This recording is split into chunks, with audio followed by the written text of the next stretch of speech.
Okay, here we go. Hey, peace, everybody. Sorry for the delay, technical stuff. We're about to get slammed out here with two snowstorms back to back, really bad ones. So peace, everybody. Thank you for joining us again this week on Disruptive Chaos. The show is getting better, but I've been asking folks if you can volunteer producer. Maybe you could get credits at school as an internship, graphic designer. We really, really would appreciate that because I think we're going to have to expand the media initiative that has been is now part of Cooperation Jackson. So our comrade Tandi, her root work that you can find on Black Liberation Media and YouTube channels. Kali Akuno, executive director, co-founder of Cooperation Jackson. So, the shows are getting better, and we even got to get better because every day it's some madness. Like every day, I'm like, it cannot get worse. And then I've been irrationally, probably really angry with the Democratic Party right now. Like, we don't need you to go in front of buildings. We need you to shut it down. Sit down on the congressional floor. If they got to arrest all of you, then take the arrest. Because now everybody's been confirmed in this crazy cabinet. Chaos, right? Like, that's why I called my show Disruptive Chaos, because of his last presidency. And you got the fecal Dems and some of them affirming the cabinet positions. And I'm like, why? What's the point? Like, do people not realize we might not have an election in 4 years? So You might not have one in 2 years. 2 years. That's right, Congress. Yeah, so he just announced before we came live that the Department of Education will get shut down by Monday and people will be let go. And I was finding it very hard to understand all of this in a political context. But today on Democracy Now, I saw an interview about the rising right in Europe, but a smaller country, Hungary, is now has the most fascist dictator kind of authoritative state. And now, of course, Israel being like, if we don't get the hostages Saturday, we're just going to keep bombing, which they're already bombing. Like, they're bombing settler colonialism. I mean, it's crazy. And you have people in power that now have all our information. They're now threatening even to try to deport pro-Palestinian students. I'm like, where are you going to deport them to the Bronx? Because it's not all Palestinians protesting. It has been a year and a half effort. They're coming hard, y'all. So yesterday, I was telling you, and I'm glad so many people tuned in for the Built and Fight formula. And I said it's the second Tuesday of every month, and then I'm here Wednesdays and Thursdays. So some of you have asked about language, and I get it. I think as someone that wasn't born in the movement or really came into the movement, I didn't know a lot of language myself, and language changes. So I was going to have Kali, like, putting into context, of course, what's happening, and then just some terms. But I really do want to, I feel like seeing this interview today made me so clear on what is happening on a global level. So, yeah, Comrade Kali, what's happening? Well, they moving their agenda. Um, um, they are building the case to construct and ultimately win. What people call a constitutional kind of crisis. Right. But they're building the argument for it. They're building the case, and trying to build a level of popular support for it. So that weird interview that Elon Musk and Trump gave yesterday, was probably kind of like the main course of that, where he had Elon Musk speak longer than him, which normally don't happen, right? Yeah. And then come and give a crazy argument about the government being the enemy of democracy and the private sector, of which, quote unquote, he represents, to use those two terms. And there's problems with both of them, but we'll get into that. But that the private sector somehow directly represents the people. And the deeper aspect of that is this notion that markets are more representative than governments, right? That's the Mhm. deeper fundamental piece of Yeah. what both Trump and Elon Musk, in the arguments that they put forward, that was one of the key things. But, recognize they laid out what they were going to do in very clear terms in Project 2025, and in large parts of what they have been, what they're executing now.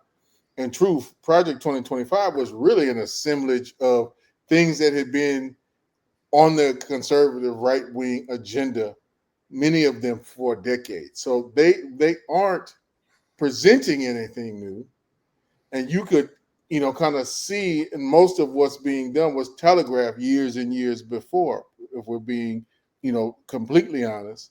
Yeah, so let me just break that They down. never executed, or had the gall to execute it, or the social forces they felt were necessary to execute.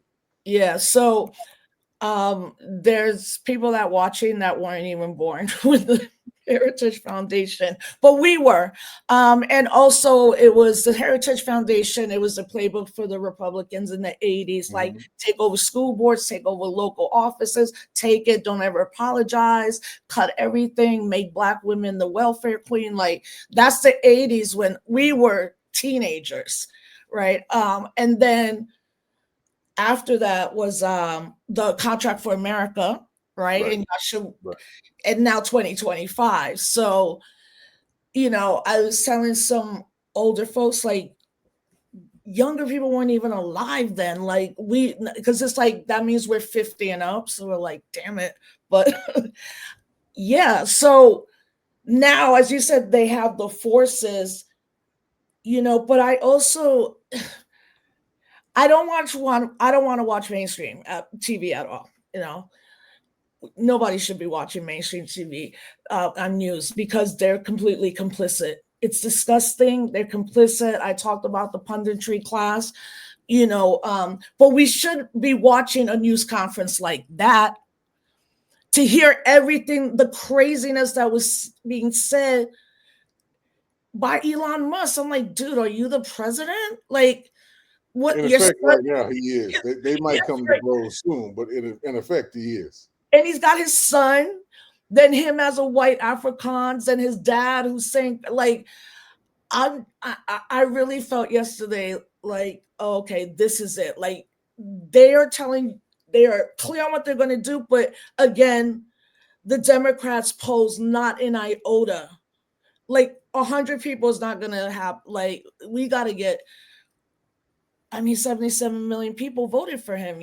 So But we keep in mind, right? yeah, Because we have to A, we need to be materialists, and then B, we need to point out flaws and contradictions, right? And then really point out the ones that are operable, meaning that we can work on them in some particular form or fashion through organizing. Now, keep in mind there are more people who did not vote for him or any of them than there are folks who voted for either party. yeah. Keep that in mind, right? That, for a good chunk of the people who live in the United States and who have the franchise, and remember, not everybody in the United States, even if they were born here, has the franchise on account of, having felonies, or Puerto Ricans, don't have the franchise. So folks understand, what Not this on means. the island. Yeah, not on the island. Monique was like, right, not on the island. I say every 4 years there's a disenfranchisement of 2.1 million people. Right. So, so why I say being materialist and being concrete, right? Because we also have to be, to not sideline our politics and the objectives by which we are pursuing. So what do I mean by that? To use that example, right? Now, that's ultimately, I'm not Puerto Rican, and that's ultimately the question of self-determination is ultimately a question that Puerto Rican folks, have to determine themselves. That's what the right of the self-determination means of a people, is really just the right to choose how you want to affiliate, how you want to be governed, how you want your society to function. Right? Right. That's in essence what self-determination is. That's for the Puerto Rican people to decide. But I am partisan to a particular view, and that's a view towards the independence of Puerto Rico, right? Unabashedly, Absolutely. from my politics. And so we need to be very clear about what the disenfranchisement of Puerto Ricans are as a subject people to U.S. colonialism, what that means, right? And why this particular group, why this territory, because that's how it's officially listed in the United States, why this territory is being held and held hostage and captive, basically, and not being allowed the franchise to participate in the colonial project in its democratic processes. Right. DC has much of the same thing. So I'm just highlighting points, or we can go with Guam, or we can go with other places, because most folks don't even know about all these colonies that the United States has, or still has and maintains to this day. So it's up to us to like highlight this and then be very clear about why the Democrats are not posing any serious opposition. Because in most point of fact, they actually agree with what is going down. And we need to contend with that because we have to get rid of the Democrats in our heads, right? And so that is a critical point. So if you were expecting them to be some type of loyal opposition, well, focus on the fact that they are being loyal. And being loyal at this particular point in time means basically, they're not trying to surrender the U.S. project. And at this particular point in time, we need to be very clear that from their vantage point, number one, they use fascism as a last minute kind of prop. They did not really mean that, right? Because if you really mean that, then you understand you don't beat fascism at the ballot box. That's not how that goes down, right? And in no place in history has it gone down that way. So that was always rhetorical from the end. They thought that it would scare people. But when in reality, you know, people aren't stupid. They may not be well informed, but they are not stupid. And you got to make a distinction between the two. And the critical thing that we need to kind of recognize about, in part what's going on is that a large segment of, people who vote within the United States and who traditionally vote Democrat, they make a principled decision to not reward genocide. That is what their own statistics and their own surveying, their own polling, all these different things that they've done kind of post-mortem to like really figure out, well, why did we lose?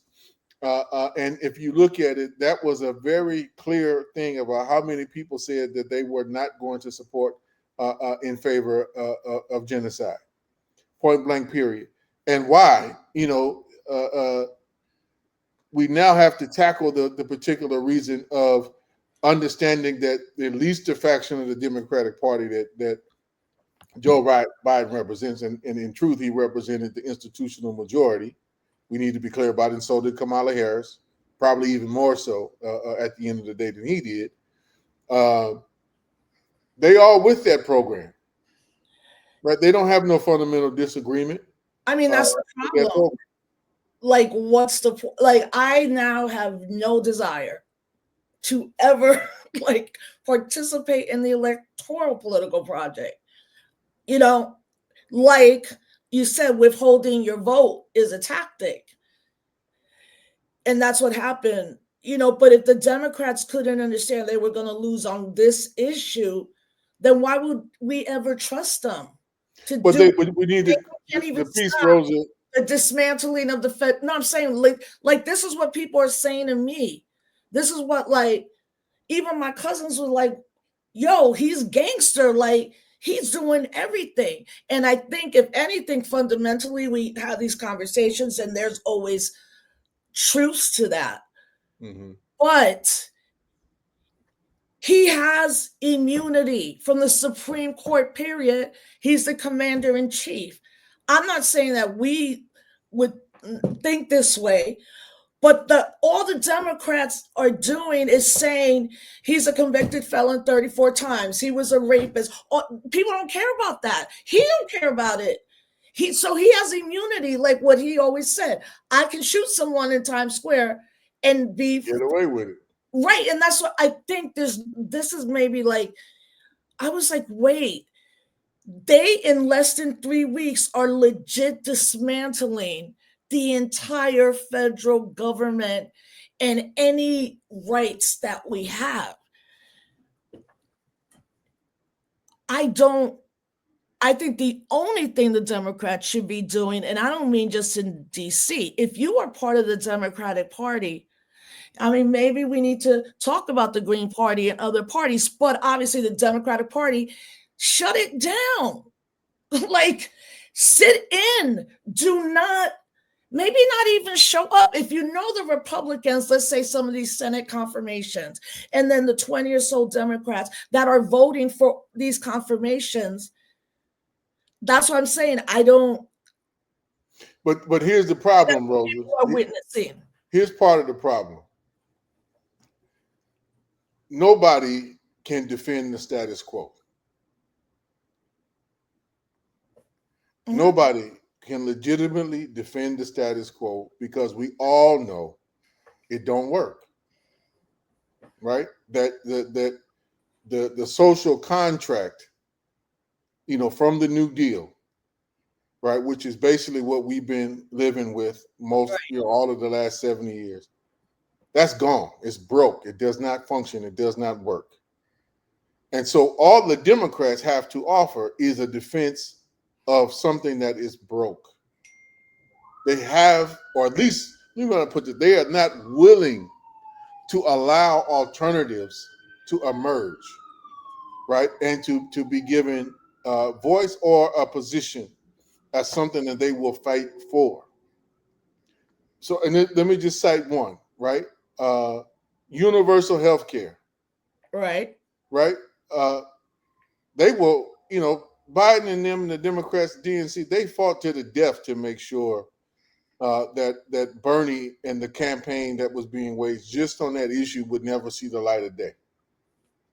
Right? And utterly tainted and destroyed it. In the last go round, when it looked like Bernie had a reasonable chance of winning the Democratic Party nomination, right? They called on, basically the CBC, the Congressional Black Caucus, right, to basically bail him out on Super Tuesday, right? And so the kind of a political alliance, which you saw, on full display and its full kind of maturation with what happened at that DNC convention and the whole elevation and nomination, however, distorted that was with Kamala Harris, it really cemented in particular, the black petty bourgeoisie, or what some people might call the middle classes, its kind of full incorporation into that party, right? And its politics and its objectives. And we haven't really contended on what that means and the deep dimensions of the level of complicity with U.S. empire that now kind of forebodes, and why, all the best that they can offer is defending the status quo, even though that status quo does not help or benefit the vast majority of black working class people, their own people, let alone the vast majority of people in this country, be they Latino, white, Asian, whatever, indigenous, don't benefit them. So my point is, Rosa, it's hard to defend something when you don't have no vision of creating something new. Right. And so why would we don't need to litigate this anymore in any circles? Well, this is the difference. Where I'm trying to lead us to. Let me ask. I'm trying to lead us to. You open it up. Like, on a certain level, we can't ignore what exists. They exist. They occupy certain seats. They occupy a certain position. So to an extent, even if it's just from a pragmatic view, they need to be pressured. But we should have no illusion that they are going to, at this point, succumb to the pressure. because they actually agree with them more than they would agree with us. And that means that we got to organize our own political organizations and the corresponding social movements and the material relationships that correspond with that, that give them life. We have to pursue an independent path. There really is no other way. So the opportunity is in the space that is being created to create an alternative, and not necessarily in lamenting what is being dismantled. Because in truth, comrades, look, if we serious about revolution, all of this was going to have to be dismantled. Right. We could just be mad that it's being dismantled in a way that don't benefit the majority of the people, but rest assured, this was going to have to be dismantled. So they are cracking eggs. The question is, with all the contradictions that they create, and that's exactly what they're doing, it's going to be a great number of people, the vast majority of people are not going to be served by the program that they're implementing. The challenge is, can we reach them? Are we willing to go out and scrap and fight and organize and talk to people? Even some of the folks who probably just voted against our interests, thinking that this man and his forces were going to try to represent their interests. A good number of them, as we, if you want to, it's somewhat anecdotal, but it's also concrete and material. Like, remember in 2016, there were a bunch of polls that illustrated that folks would have preferred to vote for Bernie. And I'm not a Bernie bro. Don't get me wrong. I ain't no fan of Bernie. But I'm just citing these things as fact. There were a good number of folks who said that they would have preferred to vote for Bernie. But with Bernie out of the equation, right, when they kind of stole it from him the first time, right, and barred him the first time and went with Hillary, they went and voted for Trump. Because they saw Trump was actually representing an economic agenda that they could at least somewhat relate to. And like, people may think that Trump is stupid or a certain sense, but him getting up talking about, I love the word groceries, and I use the word groceries, and I talked about groceries. I think most organized activists know that he's not stupid. My whole point is, like, first of all, fam, this is good debate. Because I'm like, we got to push each other too on both ends, and I want younger people watching to understand this is how you have good debates with your comrades. This is how you be accountable. This is a very important step, if not the most important step, in becoming an organizer or an activist, right?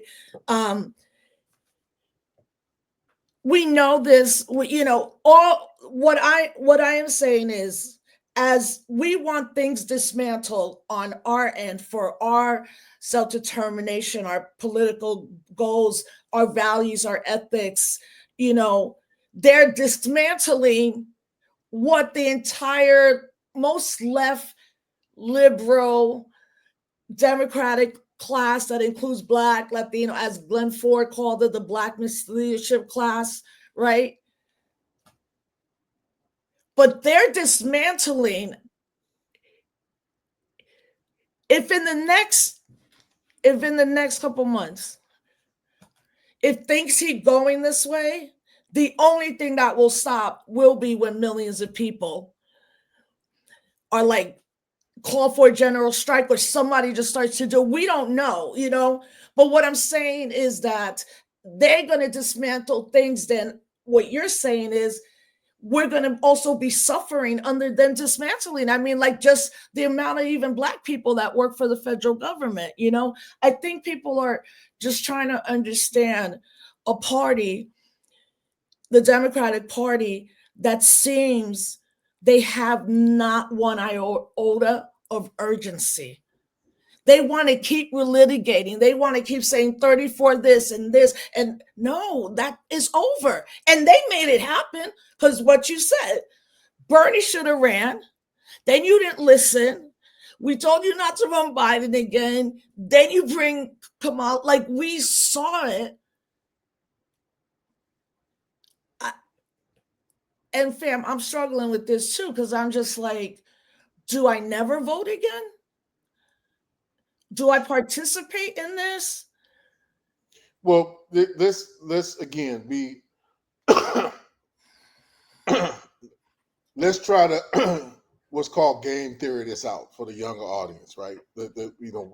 Let's play some scenarios out. Let's take things to kind of potential conclusions of where they may be headed. All right, so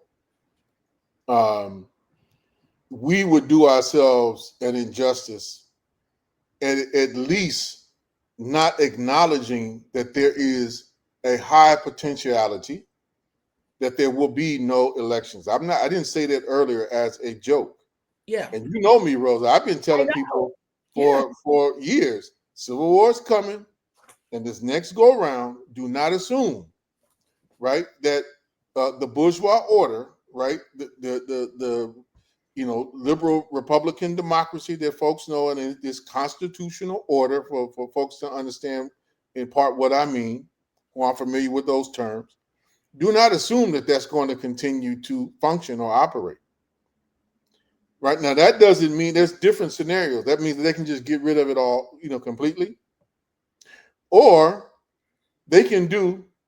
You can use another part of the imperialist playbook and just construct basically kangaroo elections. Right. You mentioned Viktor Orban, right, in Hungary, right, Yeah, and that's what. the Fidesz party. Yeah. They've been running sham elections now for over a decade, Yeah. where the outcome is utterly predictable, right? Completely predictable because he's basically,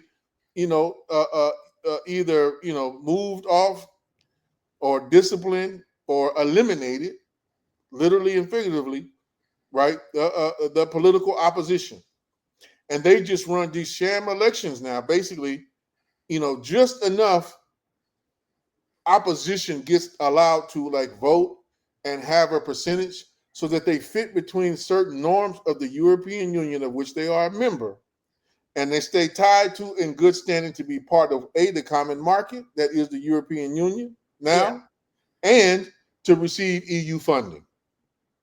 So they just run a game just to make sure that the game is played just within well enough within the rules. The U.S. could do that as a second option. The Trump and the MAGA movement could do that as a second option. But we need to assume that the game of elections, as we understood it, is over. So I'm pushing back on you, Rose, a little bit No, in I the want. sense, I'm like, telling don't you. get it out of your head what Yeah. that somehow we are going to elect our way into a better situation in 2 years or 4 years from now. And we are going to have to social movement our way in building people's power in our communities, in our places of work, in our places of worship, right? Wherever we, what the saying goes, wherever we play, pray, work or sleep. That is where we are going to have to organize, build up our strength, build up our base, and be able to fight back from. It's a harder road, but believe me, that's why I'm going back to that point. Remember, there are more people who didn't vote for either one of them out there who've long been disconnected and see no value in participating in the sham that was the elections as they stood. That's number one. Number two, like, depending on what your positionality was in this empire already, it was already millions of people suffering. Yeah. But now it's going to be. I don't even think on this level we're disagreeing, and I'm not talking about like. I'm just responding right now to the second party that's in power right now, and when I started reading about what's going on in Europe and the implications for the world, then there's implications for the world of what the United States is doing. And I see other countries, if the way they're moving right, some are trying to stay center left, and all of that, but there's millions of people on the streets, like what happened in Germany, 3 or 4 days ago. We're not seeing the urges people, we're not feeling the urgency right now, and maybe people are just like, this is not going to get that bad. I At think least we'll be able to eat and pay our rent. I It's not think going it's to. some of all of that, right? Yeah. But also Yeah. remember what he is doing has an intentional effect. And right now they're running, I would call it, a master class in shock and awe. right? And it's Yeah, basically, if you look at it, it's like a good fight where right there. every time you step back and you think you blocking, Right. you blocking the hook, The goal is left yourself fast. open to the other, Yeah, and so they that's what is coming. They just sending blow after blow after blow, and fast, unfortunately, like really fast, yeah, like. like And they, so where do you spend your time and where do you spend your energy? So that's part of it, right? yeah, It's the shocking. Oh, where do you spend your time? Where do you spend your energy? So like, okay, well, he's about to announce tariffs. So let me try to get with farmers or the trade unions and figure out what we can do. Then the next day, like, well, all right, I'm gonna attack undocumented workers. Okay, I need to throw down with that too. He knows that right now we don't have the force or capacity or nothing coherently organized where you can say, hey, I'm gonna play my role, but I'm playing my role in conjunction with other comrades who are handling the work around order the trade union, and we're working in combination with each other, not in isolation with each other. We're working towards the same aims and objectives, and we can find ways to mutually reinforce each other, even though I may not be there, right, or have the capacity to be, at the workplace where you're doing a strike, or at this particular building to keep it from being, shut down. Because we're not coordinated, right? We seem ineffectual, and we are ineffectual, in fact. But it's not. This is part of going back to the build and fight. Like the lack of coordination is the lack of coherency around both politics, and why I'm pushing on you in a sense of going past the Democratic Party. Because if we can't get past that front, right, then we're gonna keep lurching back to it, seeking answers from it when there are no answers to be found there. None. right, Right? None. Now that don't mean we shouldn't push them because they occupy, like I was saying, occupy those spaces. But pushing and expecting a return are two different things. Like I may push on you because I have to, right? And you either going to fold in with the pressure that I'm bringing to bear on the situation, or you're going to reveal your hand of being in greater unity, right, with these reactionary forces in their program. Either or. But we have to create a situation where there is no fence sitting, but there is no compromise with them in their agenda. So that's the critical piece. And I'm talking about the Democratic Party agenda, because clearly there ain't no compromise with what the MAGA movement is doing. yeah, But we still have a good number of us, I would argue, are still kind of waiting for saviors and for them to do something to protect us. right, And look right before you, right? Like, and we were on a conversation. I'm gonna just bring up from the past why I'm saying like our mentality and what we bring to it is so important. I'm gonna go back to that statement. You can't be screaming about let me get, fascism. well, give me a second. Thank you everybody on Instagram. Yo, there's mad people on. I always try to do it right, then it drops me and think, but thank you for letting me know you're in. Yes, we need more debate and dialogue. Yes, thank you. And then Rose, once we wrap up this, we will go to your questions and ask Kali. But go ahead, Kali. No, you can't. Like if they really thought this was going to be fascism, then you would start organizing your own defense forces to fight against the terror and the repression that is coming from those forces. They didn't make one iota of doing that, right? And there's still this kind of fundamental belief that the very institutions that are being, deployed to repress us contain folks in them that would somehow defend us, right? That was nonsense. That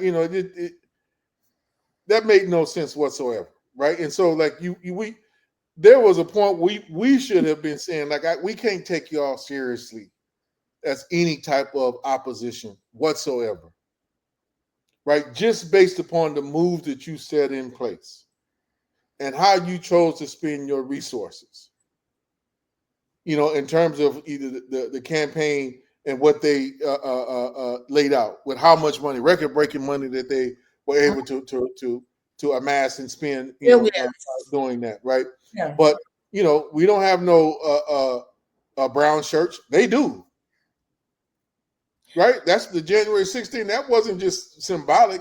It's like, I'm gonna deploy all the folks to create a force that's strictly loyal to me and gonna do what And they're what I all need to out. do They're on all a out. strictly legal basis, right? They're all out. 1,500 people are out. We don't even know where they landed, except they're They're doing out organizing, and they have resources to support them. right. Let's be clear. We know what they're doing, Yeah. right? We may not know exactly where, but we know Where? what they're doing, and Yeah. they got marching orders. They got billionaires supporting them, enabling them to do something. So they're going to come with a particular program that's probably going to roll out in a couple of months. Where they'll start hunting people down, which like literally, right? Right now they're just Oh, kind of moving folks out on the streets. I'm glad you Um, said that because yes, there came a video out of Memphis, Tennessee, where 4 white men went in saying they were ICE and tried to detain. They were all Mexicano or maybe Central American, right? And then one of them said, "Where's your warrant? Like, where's your badge?" And I'm like, "Wait a minute. This is what we know what is happening. Is like white men running up on black and brown people, but immigrants are not going to be thought they're anything but ICE. So, but these are bounty hunters. You know what right, I'm saying? Like exactly. that's there, and that's what you're saying.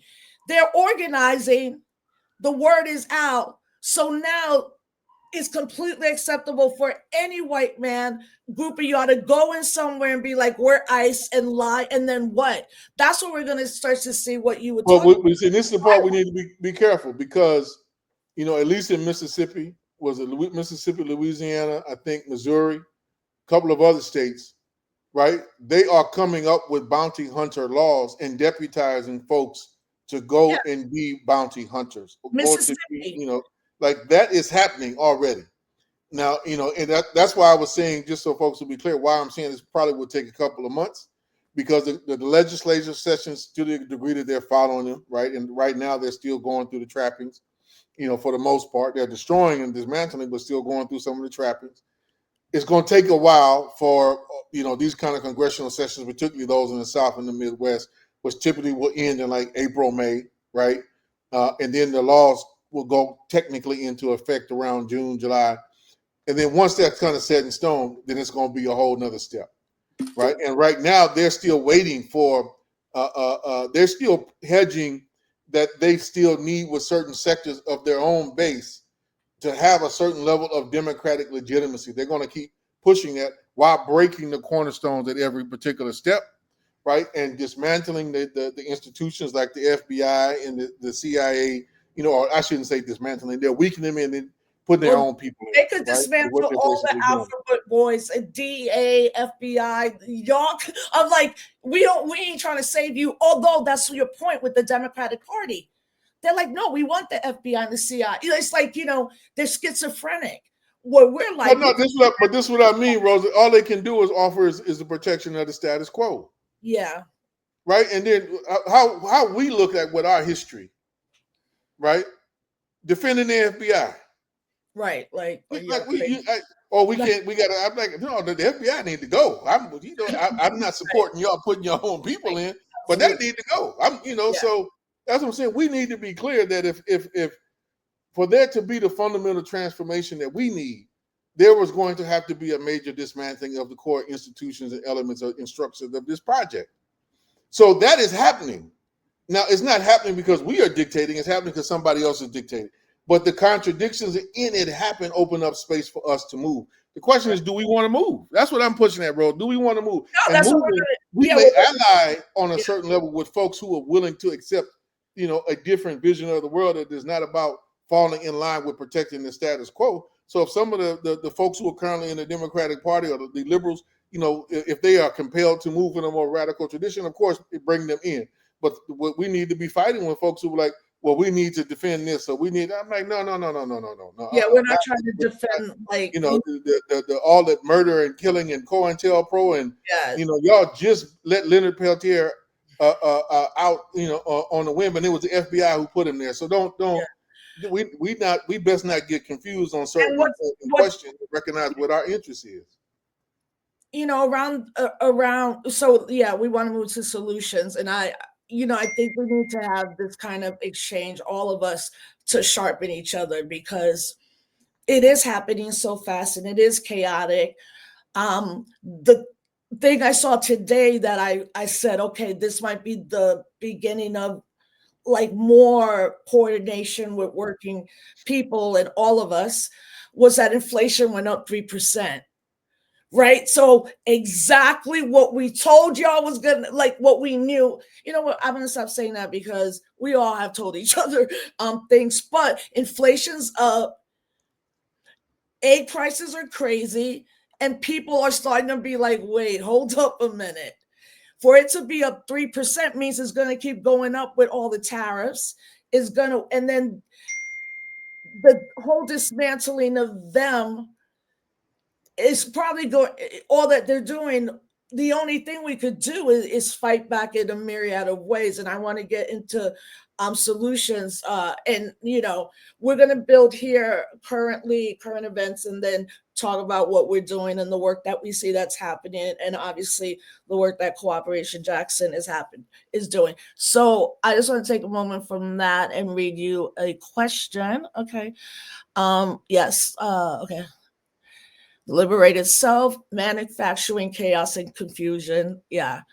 Um, oh, independent media like this is important for creating spaces where people can have conversation. Oh, thank you. That corporate media and left, there's a lot of left media that is doing a terrible job too. Okay, Rose, we'll wait for your question. I know it's. I mean, that's why I was like, I can't do it. I usually folks like us watch it just a little bit, and I was like, I can't.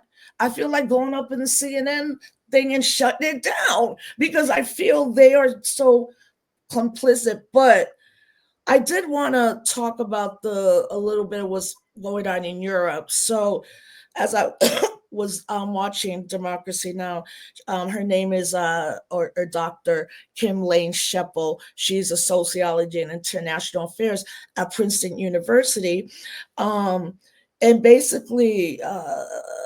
Amy Goodman was like, "What's going on?" You know, on the right with Viktor Orban and Hungary. And first, what she said was that I think it's really important in looking at how democracies fail these days. And the crucial thing to say about Hungary is that it was a robust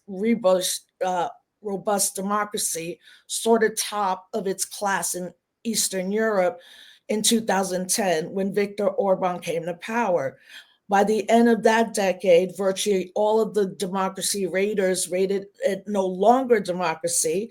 And really, Orban did almost everything to undermine democracy for Hungary's future just in the first 3 years. And then she goes on and she's breaking it down. And, you know, folks, for the European Union, I guess it would be like a United Nations, but the European Union. You can read about that. Just Google it. You'll know what that is. But that she's saying Orban is a fascist. And when he was speaking yesterday, he said, let's make Europe great again. And that his rise has been super fast. And that there's another institute out in Europe. It's called the Danview Institute that has a relationship with the Heritage Foundation, and also his attempt to become a center for right-wing movements throughout Europe. You know, and that's the international implications that are going on, you know. So what would be, with Europe heading where it's at, and we've seen this the same thing with, I mean, more migrants die in the Mediterranean Sea. People never talk about that. If Europe is going to this right and more countries want to go with them, what would be the implications for, let's say, the continent of Africa or South and Central American? Because we have to have an international lens when we talk about this too, you know, because as bad as things get here, they're going to get worse in Europe. And what does that mean for the rest of global Black and Brown people? But what would be the hardcore implication for let's say, the continent? Mm-hmm. Well, let me offer this, right, a reading that I want to encourage folks to engage in, right. I want folks to pick up Amy Cesar's Discourse on Colonialism. and give that a good read. To understand, I think most concretely what fascism is, right, from the perspective uh, of its kind of colonial subjects. What was the name of the book again, Khalid? Discourse. Discourse on Colonialism Okay, thank you. by Césaire, Amy Césaire. And that's mine. That's mine. People Oh, I was like, what's going on? people hitting me in the middle of this thing. Some I think are watching this. So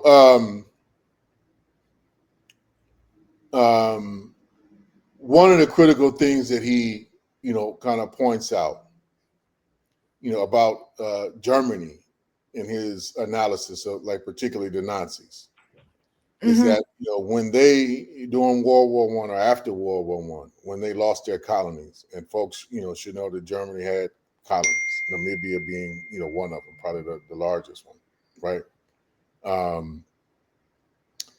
When they lost their colonies, right, they could no longer kind of extract externally, and they became intentionally much more kind of landlocked than they were. They didn't have the advantages of, say, France or Spain or the Netherlands in particular, or the UK, in having a sea outlet that led them over into the Atlantic world, to the markets in the America where their descendants, right, the settler colonials, were kind of constructing new empires. So they had to strike out by then cannibalizing Europe, right, in order to expand, and that was a critical piece of the Lebensraum, Lebensraum, the living space. I forget the exact way you say it in German. The living space, view, about seizing basically all of Central Europe, including all the way going over to Russia, so that the German people would have an extended homeland. Basically, trying to kind of recreate the greatest expanse of what was called the Holy Roman Empire, even though it was all German and not Roman or Latin based at all. Now, why do I bring this up? Because I want folks to understand that under the social democratic governments of Europe, or under the right-wing governments of Europe, fundamentally they have both treated Africa, Asia, Latin America the same, right? And the critical distinction between fascism is what it does on a repressive front at home. So how the repression is going to play out in Germany or Right. in France, right? Or now that you see, like, in the United States. But the we would do well to always remember, the intensification of that exploitation does not decrease the ongoing extraction and exploitation that takes place, quote unquote, in the colonies of the third world or the global south. And we need to be mindful of a reverse set of trends, when you're Yeah. talking about Africa, right? And I think the verdict is still out. But folks need to know, like, relative to, so France is one of the countries that during the next election, which will probably be, I think, a year and a half from now, that the fascists are right now really are poised to win. The left, if he gets his act together, may be able to forestall it. But there's a shaky alliance, there between, genuine left forces and social democratic forces. And the social democratic forces will probably do what they historically always do, is trying to find some way to compromise with capital and compromise with the forces of fascism. Do you think that Marie Le Pen will become Marie Le Pen? Will One she? of her representatives will become. I mean, that Oh, when you France, put up the right? last, yeah. So she's pretty much going to run the joint, right? She is. And the AFD is probably going to win in Germany. Germany's going to probably have a right wing, government soon, right? So, I'm talking about in a couple of months, or at least a hard pivot towards the right with the elections that are taking place there now. So, if you look at it, the two core kind of heartlands of continental Europe are basically France and Germany. Like in Europe's industrial might, as it is Mm. primarily concentrated in Germany, right? It's been weakening as of late. The United States has pretty much kind of punished Germany. And this was under the Biden administration, for folks to be clear, for not openly and wholeheartedly supporting their war effort in the Ukraine, and then trying to, strike some of their own deals, which they should have a right to within a sovereign nation being able to make its own deals with whoever it chooses to in global trade. So United States started punishing them for being a little too close and too cozy to the Chinese, because that war is the backdrop of a large part of what is brewing and what Trump and them are all opposing about right now, what their agenda on an international level is about.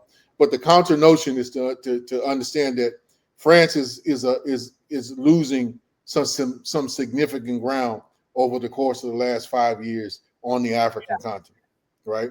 And that the Sahelian Confederacy, right, which is Burkina Faso, Mali, Niger as the core kind of elements of it.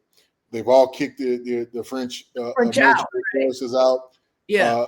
They've disentangled themselves from the France Afrique or Francophone currency, which France controlled, ruthlessly exploited them, basically kept them as neo-colonists for this whole period. So they've broken with that. So there's a counter motion that we see happening in places, like in Africa, in the Sahelian, kind of notion.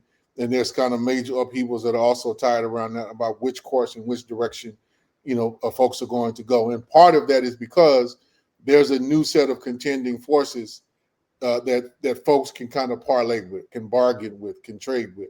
The Chinese being the principals among them, but there's also Russia, there's also Turkey, there's also the United Arab Emirates, there's also Saudi Arabia, right? Korea, Japan, Australia, all of them have been acting, independently.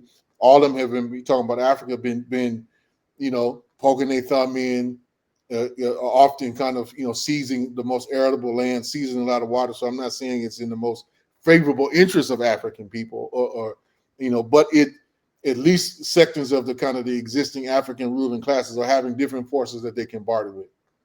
And that is playing itself out on the continent. So a good part of what Trump, to bring it back here, what Trump is kind of aiming at, right, with some of the central moves that he's doing, is to force folks, the one particular dimension of the tariffs, if you look at how he's executing it, right? And so it was a couple of weeks ago, but they just made it official, I think like 2 or 3 days ago.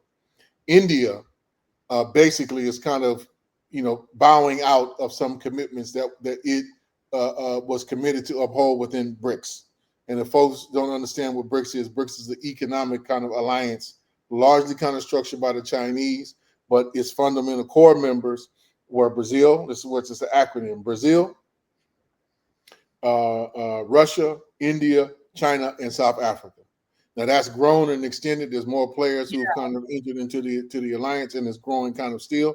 But one of the two things that they really kind of set out was to end the domination of the U.S. dollar as the international standard of currency and trade and exchange, which gives the United States, has given the United States, basically since the 1970s, but particularly after 1973, a dominant position in kind of extracting world trade, because basically folks wind up paying a tax for every time they exchange their currency for U.S. currency to engage in international marketing, and that wealth has been extracted back in the form of debt, money, products, goods, services that the United States has basically kind of has had subsidized by the rest of the world for a good chunk of time. And so China said, hey, we want to break this, right? And Russia definitely wants to break that.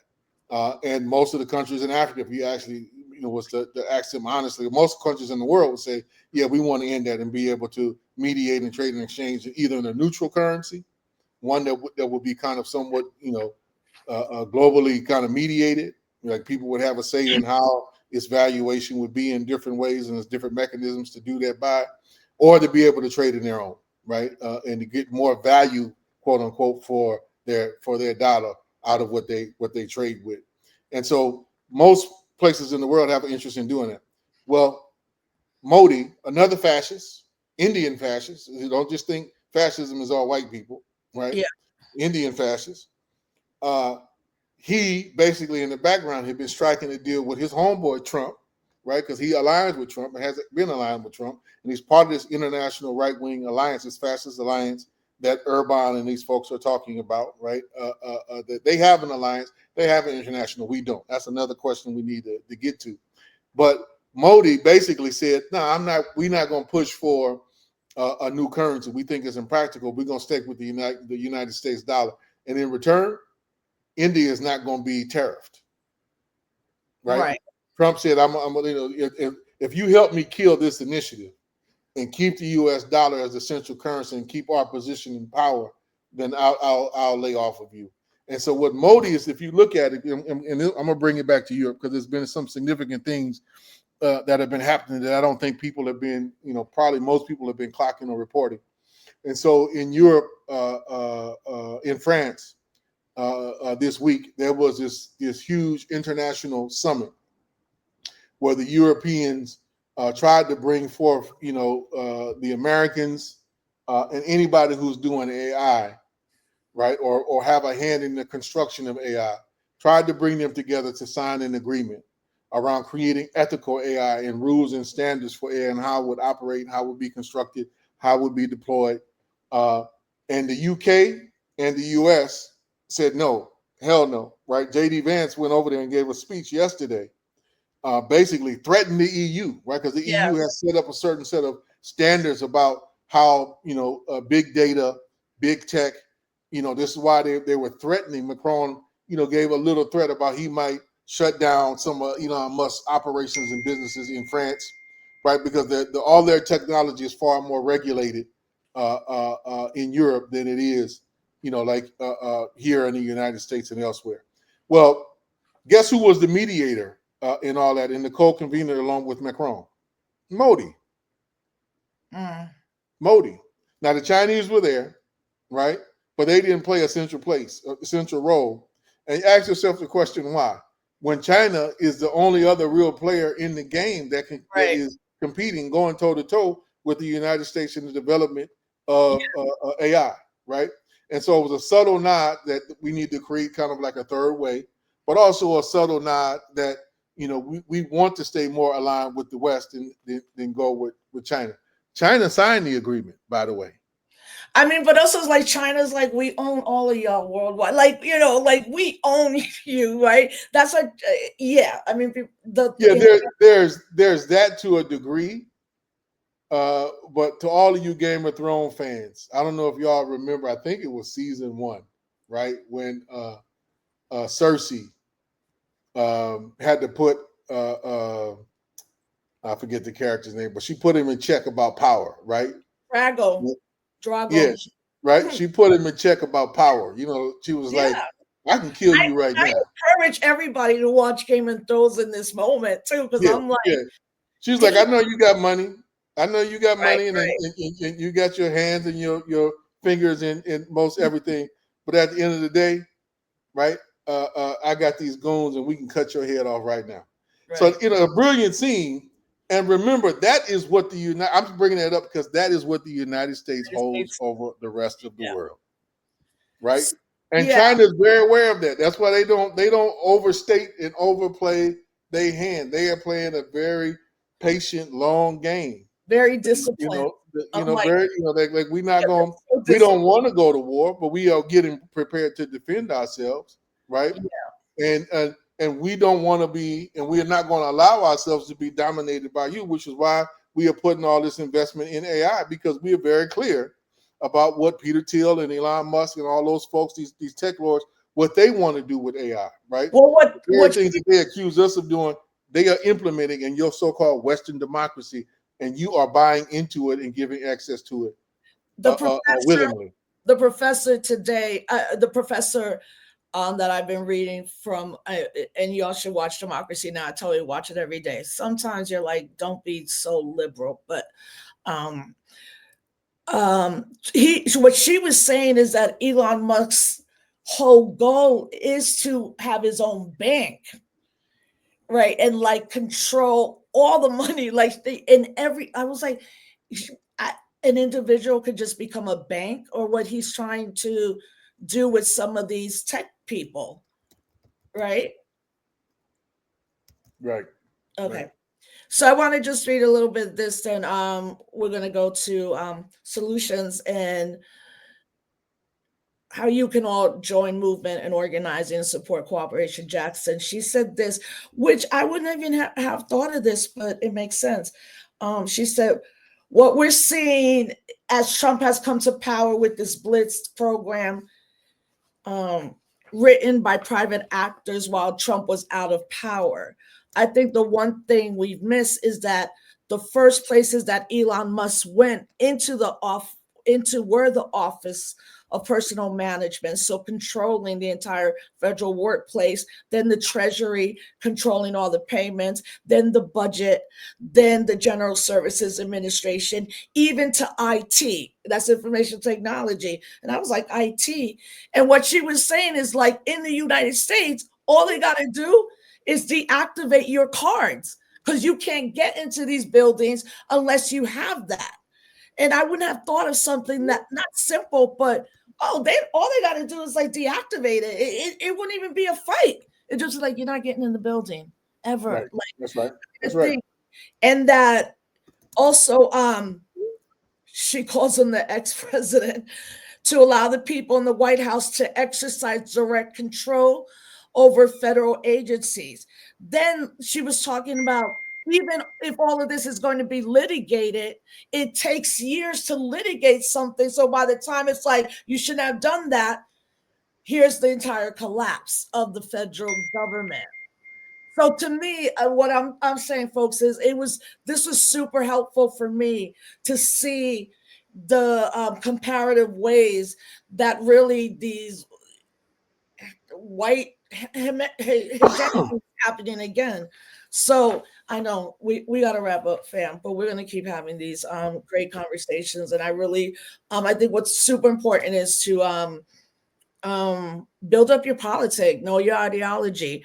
But so Build and Fight started yesterday. It was super well received.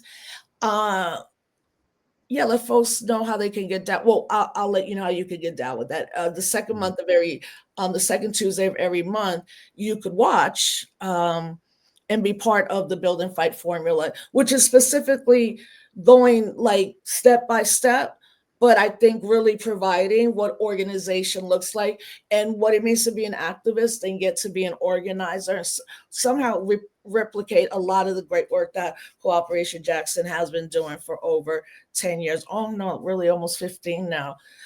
Yeah, so Kali, I feel like Cooperation Jackson is moving. I saw the Instagram where you're beginning to get the print shot together for t-shirts, the really free market. I mean, I keep telling everybody, you're doing a disservice to yourself if you don't know what Cooperation Jackson is doing, honestly. And remember, it didn't happen in 2 years. That's the whole point. There was a plan put out, and No, and we still got a long way to go to where we want to in get terms of to. organizations in the country, I mean, nah. Like black, maybe there's some white retreat places don't know like that, but the idea of self-determination is the most important thing we can get out of this, and mutual aid and how we work with each other, cooperative economics and things. But also, like, it's good to be part of something when it pops off, because it's going to. And we're going to have to get out there in some form or fashion in the streets, really shut down. You said when Trump was first elected, become ungovernable. That to me is so prophetic at this moment. So, yeah, let folks know a couple of the projects, and Well, maybe the thank you rest. for that. And I would encourage folks to check out our website, number one, cooperationjackson.org. It's a bit old school, so work with us. We're going to be working on improving it sometime soon. But the fancy presentation is not necessarily our focus, but we're gonna get there, to make it more user friendly. But check us out there, so also check us out on Twitter, Instagram, Facebook, and soon, we'll be on some of these other platforms. Y'all have to For forgive a me. while till we all get shut down. Right, you have to forgive me for not knowing their name, but showing my age here a little bit. But I'm gonna catch up. But you can find us there, right? The tags for Instagram and X or Twitter is at Cooperation JXN, right? You can find us there and look for us, and updates, and definitely, as we're building this kind of communications network, we definitely want to build up, a regular audience here, since we're going to be doing more. So definitely, like and subscribe to the Jackson Rising page, which is our Cooperation Jackson homepage, and then also support, vehemently if you can, all of our partners. Disrupt the chaos, root work, Black Liberation Media, Democracy at Work, with folks that we're doing stuff they're going to be rebroadcasting. So look for us there. Now, this piece I'll say, rather than just talking about in a little time, I know I got, remaining. No, go ahead. Instead of just talking about kind of Cooperation Jackson, I really want to just give a synopsis of, for this audience, a little bit of synopsis of some things to do, which is built on a built-in fight formula for folks to kind of get involved in. And keep in mind that this is intended to be done autonomously and independent of the will or the dictates of liberals in the Democratic Party. I just want to make that clear, and that this is specifically designed for core elements of the left, and by that I mean anarchist, socialist, communist, revolutionary nationalists, in particular, to start building up as a core force, and us beginning to work in collaboration with each other outside of kind of our traditions and ideological differences, but to work ourselves through common, practices, engagements, structures, and a program in this course of this particular both crisis and opportunity, right, to be able to kind of work our way into a new kind of political, paradigm and platform, rather than just trying to think our way through it. And I'm saying that, despite this, you may be articulated, what I'm gonna share with y'all might be articulated as like, oh, this is kind of thinking, but I would push back on that, because what we deliberately try to outline, with the kind of development of this idea, was starting with things that millions of people are already engaged in, Yeah.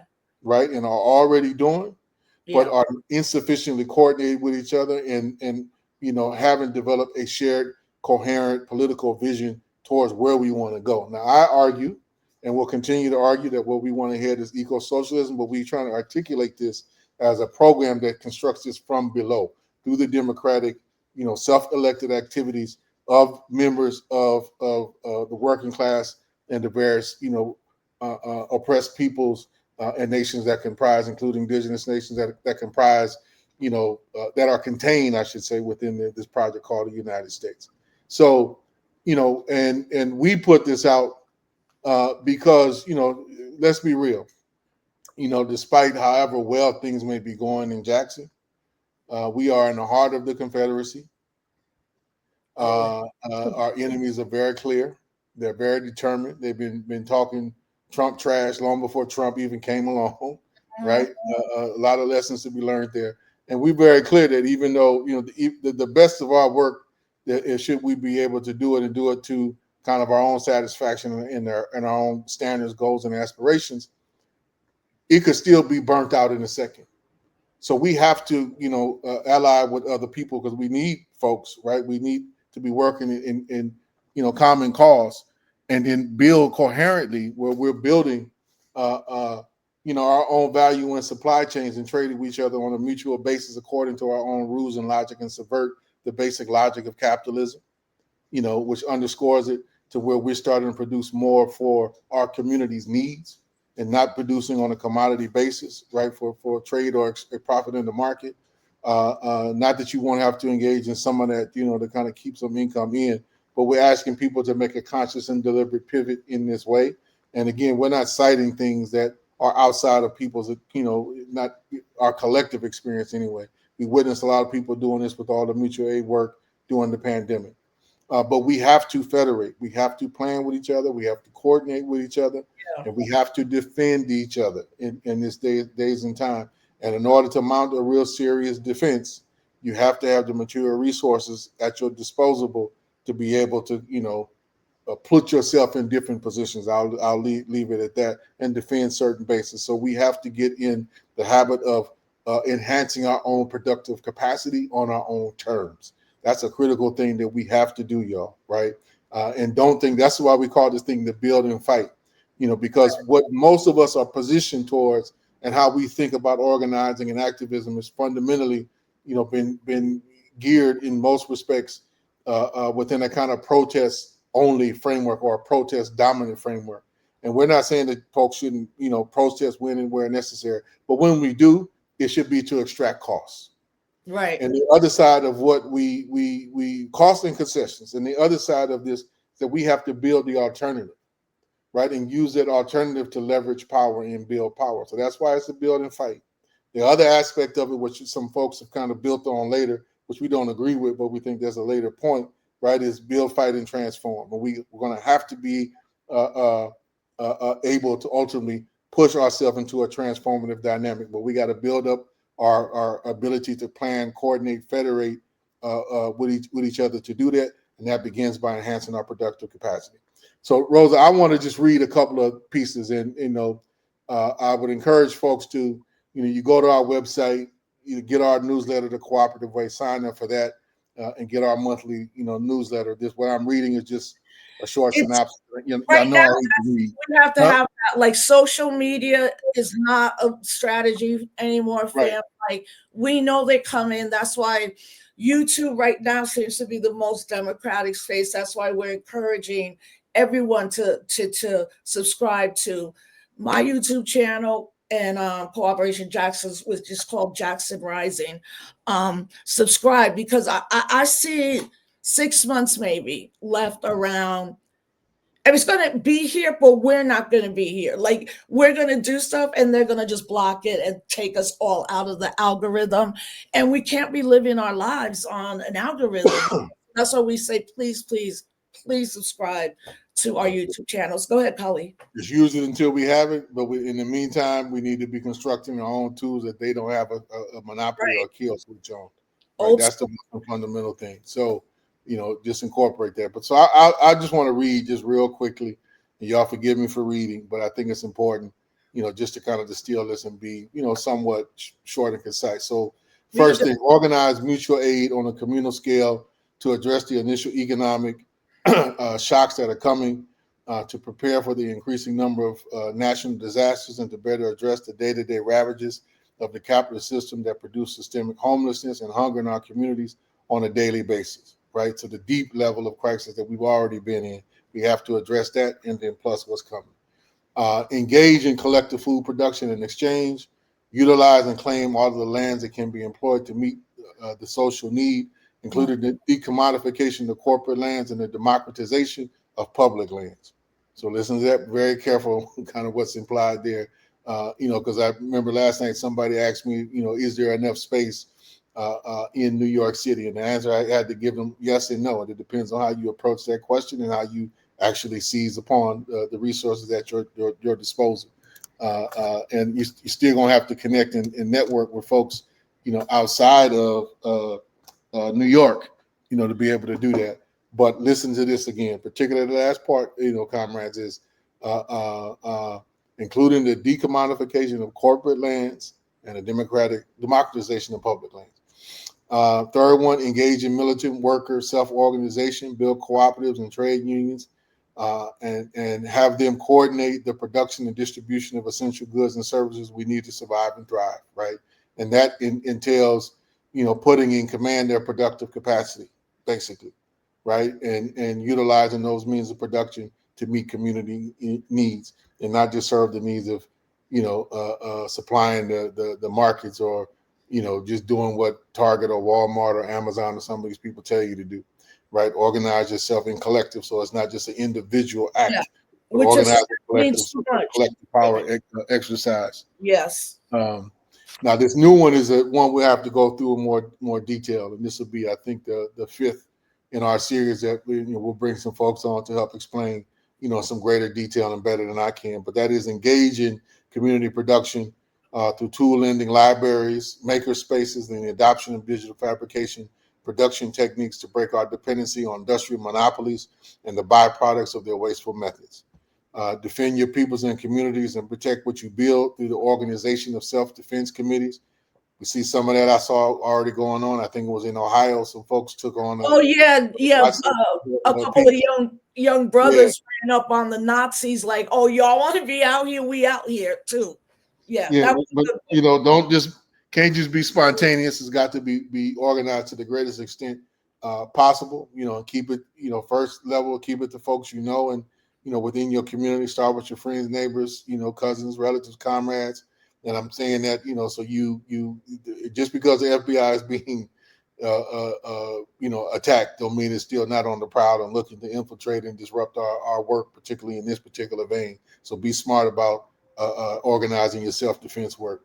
And then the last piece I would just say is organize peoples or populist assemblies to plan and coordinate all of the above stated activities to ensure that all those who engage have their needs directly met, right? And so, you know, the first part of our solution is deep democratic organizing, and and this is just try to give it some direction and focus, because people are, what do we do? What should we do when there's tons to be done right in front of us?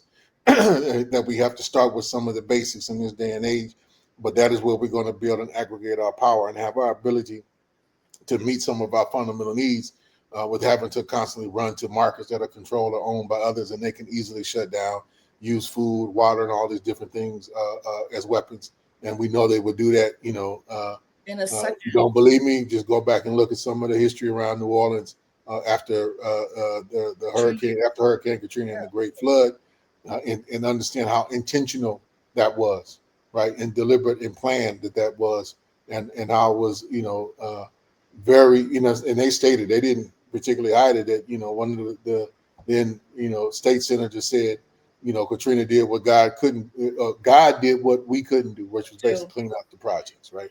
So uh, Oh, keep well, put that in mind. But we offer that for folks to, you know, pick up, adopt, coordinate.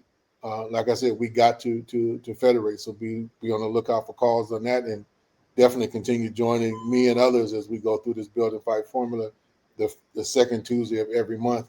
You know, through this network. yeah, and I'll do what I did last night, fam. I got a nice HD TV and it looked amazing. And I just did the Instagram live. Look, and before we wrap up, right, a couple things. I think people should be looking at Puerto Rico as an example That's right. of what's not going to happen. We're not going to be a state. We kicked out the cryptocurrency boys.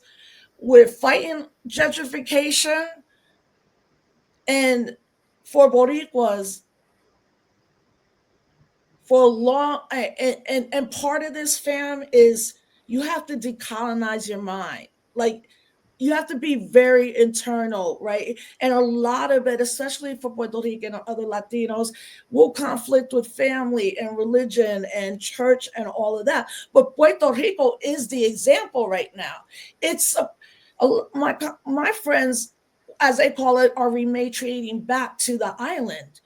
You know, and that's why also the United States, like, look, ICE came to Puerto Rico, they got ran out, and but what's happening now is that every little town, we got 72, which is why it's very strange to have 72 mayors in towns, but they go around at night with old school trucks and like reggaeton music, and then like you don't have to answer, you don't have to do this, you don't have to do anything.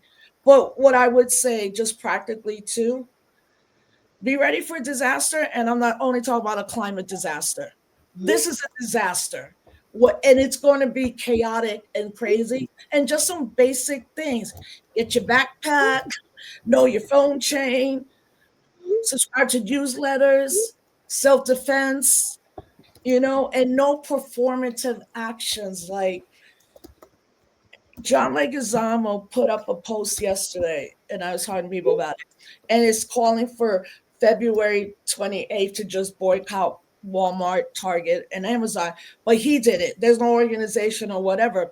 And my quick comment was like, before you go run up on these things that you're not going to shame into doing anything, there will be a conflict there because Walmart and Amazon are some of the, if not the biggest employers of African American Latino people, and it, when you have like all the right politic and you're coming into the movement, you're like, yeah, we're gonna stand in front of Walmart. I'm like, for what, homies? Like, these are multi-billion national international corporations. people have to work there, that they deal with the disaster once the person leaves. To me, those are performative, and we don't need that.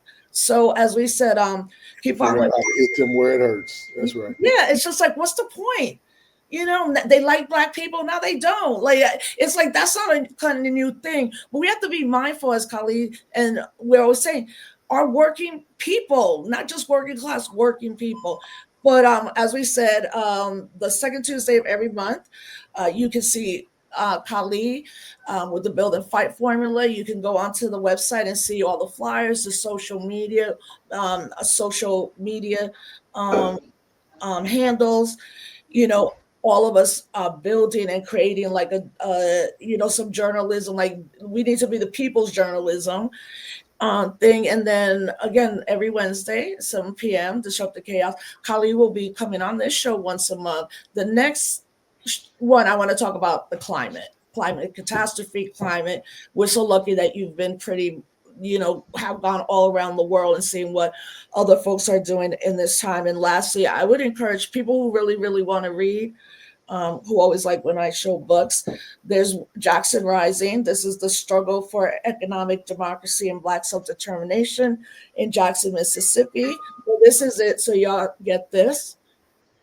And then last year or the year before was the Jackson Rising redo. Lessons on building the future in the present. It's beautiful. I love it. These are like, this is solution. This really shows the history of a plan that was put down and followed through. And then this is like, okay, we're doing this now. What do we do in context of everything that's happening, which is lessons on building the future, because that's what we're trying to do. We at least want to leave our children something to fight for. So Kali, thank you for your time. Fam, I went way over, and thank you, but we have to go. So thank you everybody for watching. Thank you, Kali. And we will see you all the time anyway. So, but I'll see you guys next Wednesday. And tomorrow, Can't Stop Our Blackness. I'm not doing it on Instagram Live. You're gonna have to subscribe to YouTube, because I'm only gonna do Can't Stop Our Blackness on YouTube, so we can continue to grow both our audiences. So everybody stay up, stay alert, keep track of what's going on, follow us everywhere. We'll see you next week. Thank you for being with us. We appreciate it. Peace.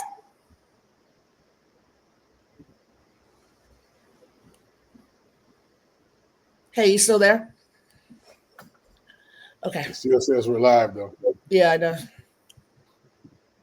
Oh. All right. Thank you for all the chat. I'll try to get better on this. But I'm sure Kali has another meeting right now, so I'm gonna have to let him go. We went way over. All right, comrade. I'll see you soon. Love to the fam. All right.